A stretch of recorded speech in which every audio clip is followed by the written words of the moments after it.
Haleluya. Salam sejahtera bagi kita sekalian. Tuhan memberkati kita semuanya. Saya percaya Bapak Ibu ada malam hari ini kita semua ada karena anugerah Tuhan. Dan kita bersyukur buat kesempatan tetap bisa menikmati roti surgawi, menyembah Tuhan sebagai makanan rohani kita untuk membangun kita tetap kuat di dalam Tuhan. Haleluya. Baik saudara sekalian, malam ini saya berikan renungan kita dalam judul Kita Dirancang Serupa Allah. Pada mulanya atau awal Tuhan menciptakan manusia, jelas kita ini dalam kemahatauan Tuhan. Karena dia adalah desainer terbaik. Dia mendesain kita seindah goresan tangannya, bentukannya. Secara fisik dibuatnya kita baik. Tetapi ada yang lebih lagi dari situ, bahwa dia memberi rohnya kepada kita, nefesnya kepada kita, ruahnya kepada kita, sehingga kita menjadi segambar dengan dia. Itu yang perlu kita renungkan malam hari ini. Dalam Kejadian pasal yang pertama ayat yang ke-26 berkata begini, berfirmanlah Allah, baiklah kita menjadikan manusia menurut gambar dan rupa kita, supaya mereka berkuasa atas ikan-ikan di laut dan burung-burung di udara, dan atas ternak, dan atas segala bumi, dan atas segala binatang melata yang merayap di bumi. Jelas sekali Bapak Ibu Saudara sekalian, awal mula Tuhan menciptakan kita dalam rancangan yang maha dahsyat. Dia berkata, baik marilah kita menjadikan manusia menurut gambar dan rupa kita. Inilah rancangan terbaik dari Tuhan, desain Tuhan atas kita. Dari awalnya manusia yang diciptakan itu serupa dan segambar dengan Allah. Lalu bertanya hati kecil kita, seperti apa gambaran itu? Adakah masih kita temukan sekarang? Siapakah modelnya yang bisa kita temukan untuk menjadi seperti apa yang Tuhan sampaikan dalam ayat ini, menjadi serupa dan segambar dengan Dia? Jelas hari-hari ini tetap masih bisa ditemukan itu saudara sekalian. Jelas sekali Adam dan Hawa pada waktu itu dicipta dalam kemuliaannya. Kalau kita lihat Kejadian pasal 3 ayat 7, maka terbukalah mata mereka berdua dan mereka tahu bahwa mereka telanjang. Lalu mereka menyemat daun pohon ara dan membuat cawan. Kita lihat bahwa ayat ini membuktikan mereka tersadar bahwa mereka telanjang dan mulai malu. Pada awalnya mereka tak malu. Kenapa malu? Karena mereka tahu bahwa mereka telanjang. Tadinya mereka tidak malu. Tadinya mereka tidak tahu bahwa mereka telanjang. Mereka tidak berpikir mereka telanjang. Karena apa? Karena mereka masih dalam rupa dan gambar Allah. Karena mereka masih dalam kemuliaan Allah. Istilah lain, mereka diselimuti, diselubungi oleh kemuliaan Allah. Jadi mereka tidak malu karena mereka tanpa dosa. Mereka masih mengenakan pakaian surgawinya, mengenakan rupa dan gambar Allah. Bapak Ibu Saudara sekalian, tapi mereka menjadi malu. Kalau kita lihat ayat 25, Kejadian 2 ayat 25, mereka keduanya telanjang, mereka dan manusia dan istrinya itu, tetapi mereka tidak merasa malu. Kenapa tidak merasa malu? Karena mereka memang berpakaian. Secara fisik mereka tidak berpakaian, tetapi secara rohani mereka berpakaian. Apakah pakaiannya itu? Pakaiannya itu adalah kemuliaan Allah, yaitu gambar dan rupa Allah yang masih melekat pada mereka sebelum mereka mengadakan pelanggaran kepada Tuhan. Saudara sekalian, itulah yang terjadi pada saya dan saudara dan seluruh keturunan Adam di dunia ini. Mereka kehilangan kemuliaan Allah. Semuanya berdosa, semuanya kehilangan kemuliaan Allah. Dari situlah kita lihat mulailah dosa itu berkembang biak. Bukan cuma manusia yang berkembang biak, bukan cuma binatang yang berkembang biak, tapi dosa pun berkembang biak dengan variasi-variasinya. Mulai dengan dosa iri hati dan kemarahan yang ada pada Kain memukul adiknya Habel. Dosa terus bertimbun-timbun. Nanti seterusnya dosa itu bertimbun-timbun sampai kepada zaman Nuh bertimbun-timbun. Sampai bayangkan Bapak Ibu, Tuhan murka dan murkanya tak ketulungan. Tidak ada ampun lagi pada waktu itu, pada zaman purba, di mana zaman Nuh semua manusia dan binatang pun habis kecuali yang diperuntukkan dalam perahu itu, termasuk keluarga Nuh. Bagaimana mungkin Tuhan begitu murka kalau bukan karena dosa itu sudah bertimbun-timbun. Kemuliaan Allah itu sudah tidak ada pada manusia, sehingga Tuhan tidak lagi menahan amarahnya dan memang menghancurkan seluruh dunia pada waktu itu. Satu-satunya, saya katakan satu-satunya cara untuk pemulihan gambar dan rupa Allah itu adalah manusia diberikan oleh Allah jalan keluar dari dosa itu bersama dengan Yesus, yaitu penebusan. Jadi yang bisa memulihkan gambar dan rupa Allah pada saya dan saudara adalah kita menerima penebusan di dalam Yesus Kristus, saudara sekalian. Jelas di dalam Roma pasal 3 ayat 24 berkata begini. Roma 3:24, dan oleh kasih karunia telah dibenarkan dengan cuma-cuma karena penebusan dalam Kristus Yesus. Manusia yang kehilangan rupa Allah itu ditebus oleh kasih karunia Allah, dibenarkan dengan cuma-cuma karena penebusan. Jelas karena penebusan, ditebus. Jadi kalau orang belum dipertemukan kepada Yesus, dia masih tetap kehilangan kemuliaan Allah. Seperti dalam ayat 23, karena semua orang telah berbuat dosa dan telah kehilangan kemuliaan Allah. Siapapun Bapak, Ibu, dan Saudara yang disebut orang, itu sudah berdosa, kehilangan kemuliaan Allah. Tetapi oleh kasih karunia dibenarkan dengan cuma-cuma. Telah kehilangan kemuliaan Allah, telah kehilangan rupa dan gambar Allah. Sudah rusak dia, sudah hancur dia. Maka kalau saya lihat Bapak Ibu di akhir zaman ini, hal yang bisa memulihkan rupa dan gambar Allah pada kita adalah memahami makna penebusan. Kita harus memahami makna penebusan. Kalau bukan ditebus oleh Allah, tidak akan mungkin terjadi pemakaian rupa dan gambar Allah kembali pada kita nih saudara. Ya, coba diperhatikan ini. Penebusan inilah yang membuat kita kembali kepada gambar dan rupa Allah. Apa arti penebusan? Sebelum saya lebih lanjut, benarkah saudara dan saya sudah ditebus? Kalau belum ditebus, berarti gambar dan rupa Allah tidak ada pada kita.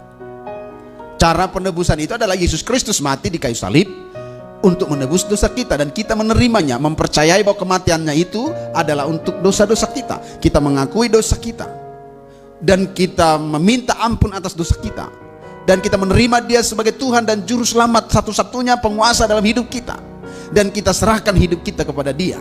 Dan itulah arti penebusan, mempercayai dia sebagai Tuhan dan Juru Selamat yang telah mati karena dosa kita, dan kita menerima dia sebagai Tuhan dalam hidup kita, menjadi Raja penguasa tunggal dalam hidup kita, yang olehnya kita tidak lagi dimiliki oleh siapapun kecuali dimiliki oleh dia.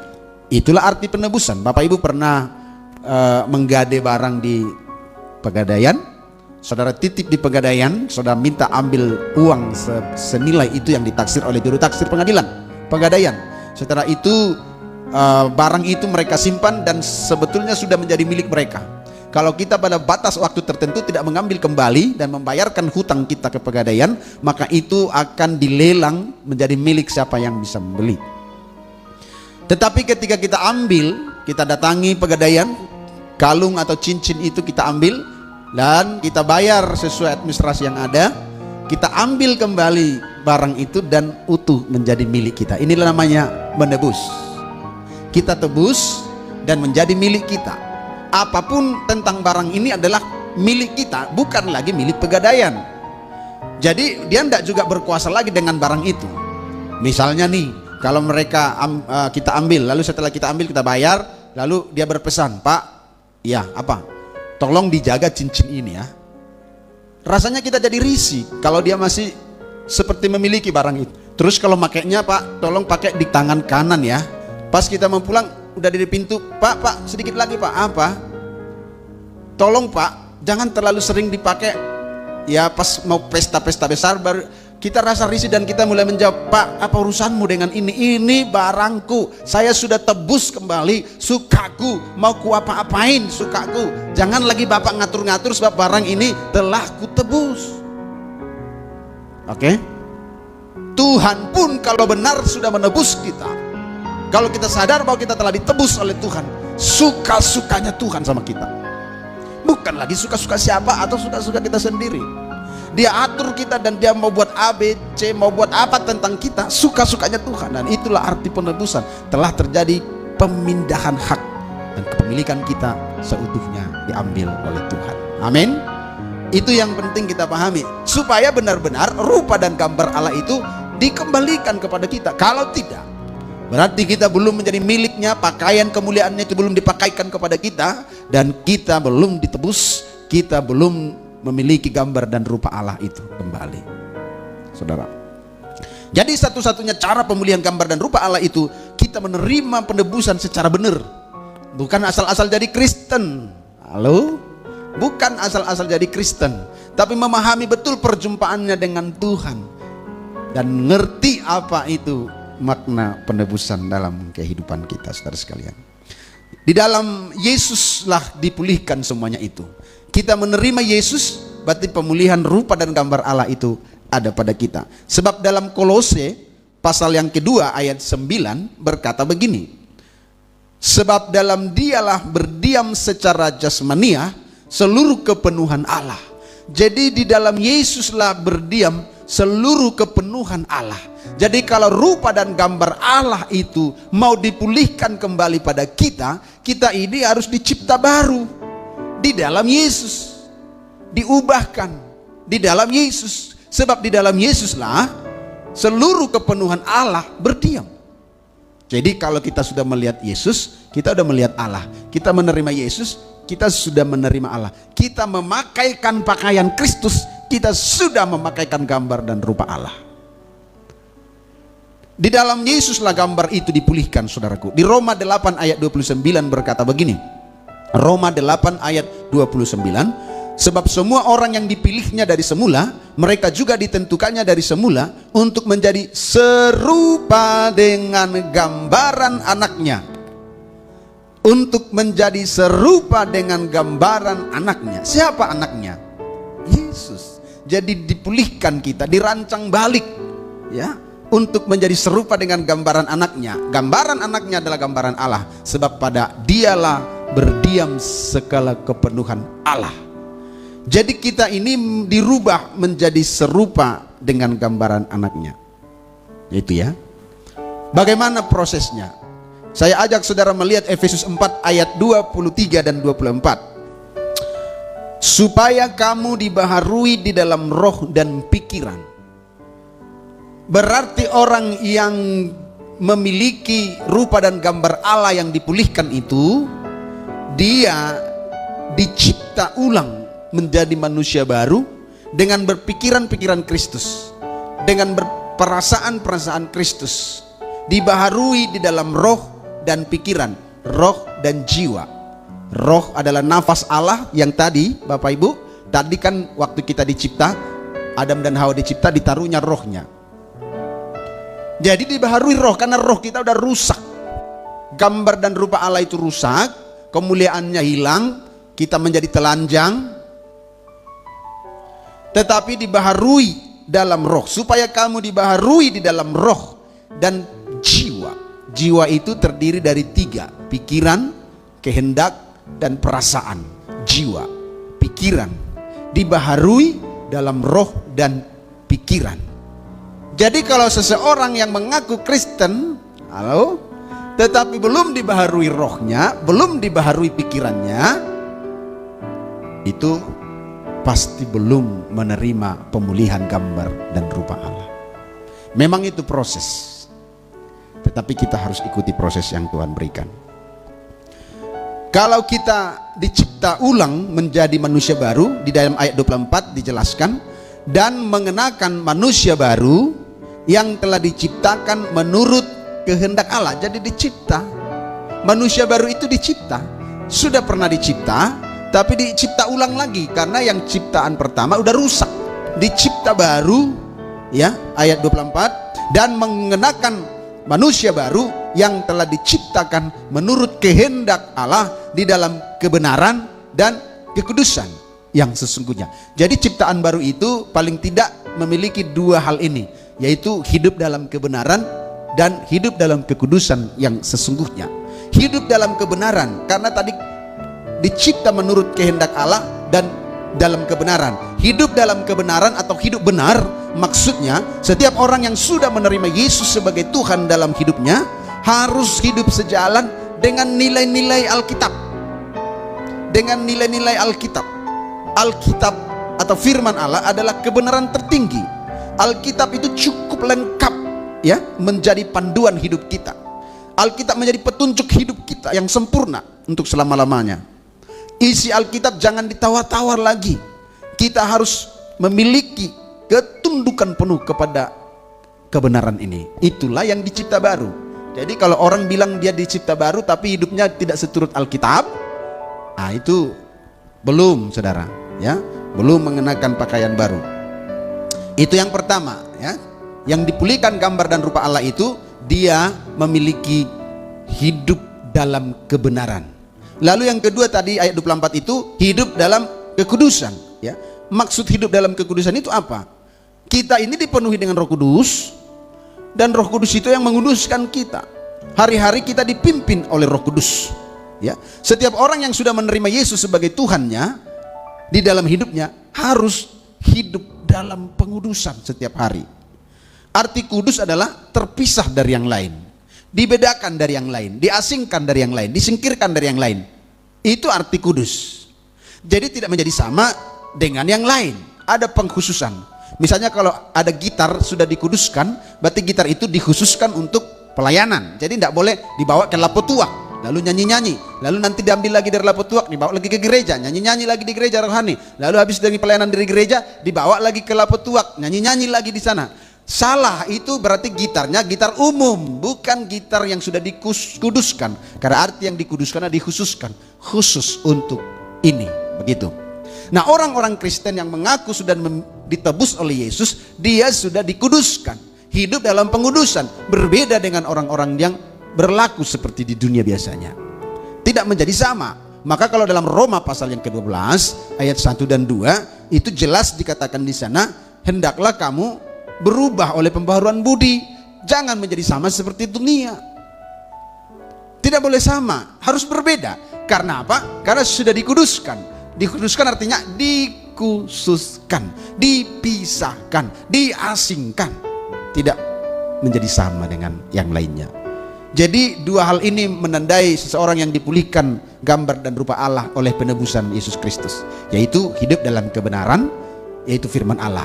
Dan yang kedua, hidup dalam kekudusan, yaitu diasingkan hidupnya, tidak menjadi sama lagi seperti dunia, ya.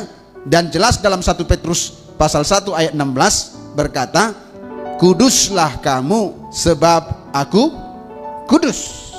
Tuhan minta kuduslah kamu sebab aku kudus. Dan jelas juga dalam 1 Petrus pasal 2 ayat 9 mengenai panggilan gereja berkata begini, tetapi kamulah bangsa yang terpilih, imamat yang rajani, bangsa yang kudus. Jadi kita sudah bangsa yang kudus, bangsa yang dikhususkan. Bukan bangsa Indonesia, bukan itu, bangsa Malaysia, bukan. Bangsanya Tuhan, yaitu orang-orang yang telah ditebus oleh Yesus Kristus itu disebut bangsanya Tuhan, Israel secara rohani yang dikuduskan. Tidak lagi berlaku sama seperti orang-orang dunia. Amin, Bapak Ibu. Sampai di sini bisa paham? Kita memiliki dua ciri khas sebagai orang yang telah dipulihkan: berpakaian kebenaran dan berpakaian kekudusan. Hidup dalam kebenaran, hidup dalam kekudusan. Nanti di khotbah-khotbah seri berikutnya saya akan sampaikan bagaimana kita memiliki gambar dan rupa Allah. Siapa model gambar dan rupa Allah yang pernah menjadi manusia? Yesus. Ya, di sapaan berikutnya akan saya terangkan ini bagaimana kita menjadi seperti Yesus.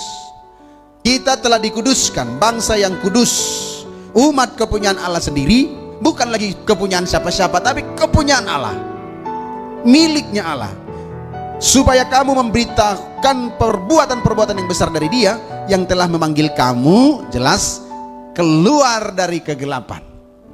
Jelas kita dipanggil, diasingkan, dipisahkan, dikuduskan, keluar dari kegelapan kepada terangnya yang ajaib. Kita perlu sadari ini, saya perlu sadari ini, bahwa kita adalah orang yang telah ditebus, dipulihkan gambar dan rupa Allah pada kita, dibaharui dalam roh dan jiwa, dalam pikiran kita. Tidak lagi sama seperti orang dunia berlaku.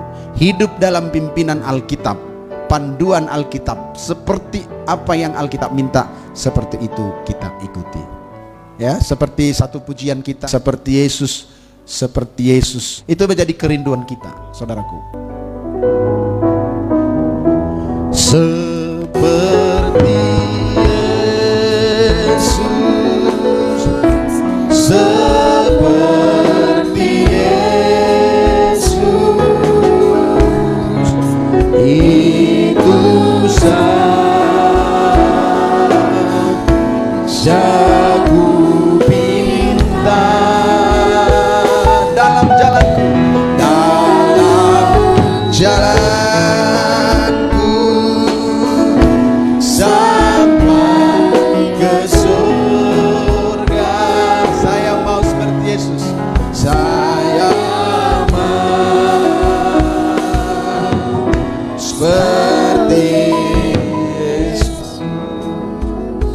Amin.